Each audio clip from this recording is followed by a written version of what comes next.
Hello guys, welcome to Tech with No YouTube channel. අද මම ඔයාලට කියලා දෙන්න යන්නේ ඔයාගේ Windows install කරලා ඉන්න PC එක ෆෝල්ඩර් එක icon එක වෙනස් කරන විදිය වැඩි කතාවක් නෑ. අපි යමු වීඩියෝ එකට.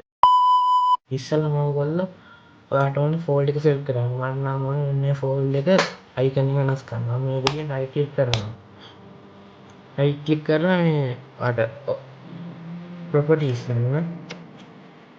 ප්‍රොපර්ටීස් වලට යනවාද කියන කස්ටමයිස් කියලා. කස්ටමයිස් එකට ගිහිල්ලා චේන්ජ් අයිකන් ගන්න. දැන් ඊට පස්සේ මෙන්න මේ වගේ වල ගොඩක් අයිකන් පෙන්නනවා. මේකත් දාලා ඔයාට ඕකේ දිලත් වෙයි ගන්න පුළුවන්. දැන් බ්‍රවුස් කියන එකෙන් ඔයාලා තියෙන එකක් වුණත් දාන්න පුළුවන්. මම මේකට දානවා මේ GTA 5 එකේ ලෝගෝ එක. මෙතනින් ගන්න ඕකේ ගන්න ඇප්ලයි කරනවා.